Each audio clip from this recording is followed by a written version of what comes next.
Shalom jemaat yang terkasih, kembali lagi dalam renungan TK Temukan Kebenaran Allah yang dahsyat. Mari kita berdoa. Tuhan, kami datang di hadapan-Mu, kiranya Engkau yang akan menuntun kami dan memberkati kami melalui firman-Mu. Terima kasih, di dalam nama Tuhan Yesus kami berdoa, amin. Bacaan Alkitab hari ini dari Kejadian 40 ayat 3. Ia menahan mereka dalam rumah kepala pengawal raja, dalam penjara tempat Yusuf dikurung. Saudara-saudara, seorang penenun sedang bekerja di balik kain permadani yang besar. Dari sisi bawah yang terlihat hanyalah kusutnya benang, simpul yang kacau, dan warna-warna yang tampak tidak beraturan. Namun dari sisi atas, sang penenun melihat pola yang indah dan sempurna. Demikianlah kehidupan Yusuf. Kejadian 40 ayat 3 mencatat bahwa ia dimasukkan ke dalam penjara bersama dengan pegawai-pegawai Firaun. Dari sudut pandang manusia itu adalah kemunduran dan penderitaan. Namun dari sudut pandang Allah itu adalah bagian dari rancangan agungnya untuk kebaikan umat pilihannya. Allah merancang pertemuan-pertemuan yang kebetulan sebagai bagian dari rencananya. Kejadian 40 ayat 3 menceritakan bahwa kepala juru minuman dan kepala juru roti Firaun dimasukkan ke dalam penjara ke tempat Yusuf dikurung. Dari kacamata manusia, ini hanyalah kebetulan belaka.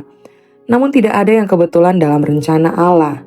Yusuf tidak sengaja berada di penjara yang sama dengan dua pegawai istana yang berpengaruh ini. Allah telah merancang kebetulan ini dengan sengaja. Penjara yang semula adalah simbol kegagalan dan keterpurukan, ternyata menjadi tempat pertemuan yang strategis. Di sanalah Yusuf akan menunjukkan karunia ilahinya, menafsirkan mimpi kedua pegawai itu, dan akhirnya namanya dikenal di istana Firaun. Ini mengajarkan bahwa tidak ada tempat yang terlalu rendah bagi Allah untuk bekerja. Bahkan di dalam penjara kehidupan kita, Allah sedang mempertemukan kita dengan orang-orang dan situasi yang akan membawa kita pada rancangannya yang indah. Penderitaan yang dialami orang benar adalah sekolah di mana Allah membentuk mereka menjadi berkat. Ketika Yusuf pertama kali masuk penjara karena fitnah, ia pasti merasa sedih, kecewa, dan mungkin bertanya-tanya, mengapa ini terjadi padaku? Namun masa penjara justru menjadi masa pembentukan yang paling berharga. Di sana Yusuf belajar memimpin, belajar sabar, belajar bersandar menuju istana. Tanpa masa di penjara, Yusuf tidak akan siap untuk menjadi Perdana Menteri Mesir. Tanpa penderitaan, karakter kita tidak akan matang untuk memikul tanggung jawab yang besar. Allah tidak pernah membuang waktu. Setiap hari di penjara Yusuf adalah investasi untuk masa depan yang mulia. Kejadian 40 membuka jalan bagi Kejadian 41, di mana Yusuf akhirnya dipanggil untuk menafsirkan mimpi Firaun. Saudara-saudara, Allah setia pada janjinya untuk mendatangkan kebaikan dari setiap kejahatan. Prinsip ini bergema di seluruh kitab Kejadian. Apa yang manusia rancangkan untuk kejahatan, Allah rancangkan untuk kebaikan.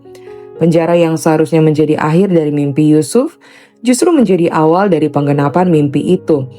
Demikian pula dalam kehidupan kita. Allah tidak berjanji bahwa orang benar akan bebas dari penderitaan, namun Ia berjanji bahwa Ia akan menyertai di dalam penderitaan dan mendatangkan kebaikan dari segala sesuatu bagi mereka yang mengasihi Dia.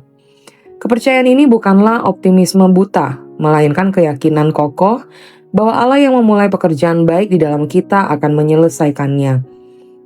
Sebab itu tidak perlu takut menghadapi penjara kehidupan. Kita tidak perlu putus asa ketika keadaan tampak gelap. Karena Allah yang merancang pertemuan Yusuf dengan pegawai Firaun di balik jeruji besi sedang merancang sesuatu yang indah dalam hidup kita saat ini juga. Joni Eareckson Tada, beliau pernah berkata, Tuhan kadang-kadang membiarkan kita berada di tempat yang gelap, agar kita dapat melihat terangnya dengan lebih jelas. Kejadian 40 ayat 3 mengingatkan bahwa tidak ada tempat yang terlalu gelap untuk rencana Allah bekerja.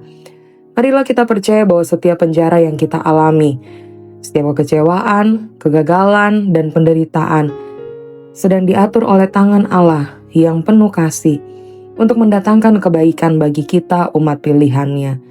Sebab dialah yang memegang rancangan damai sejahtera, bukan rancangan kecelakaan, untuk memberikan hari depan yang penuh harapan. Mari kita berdoa.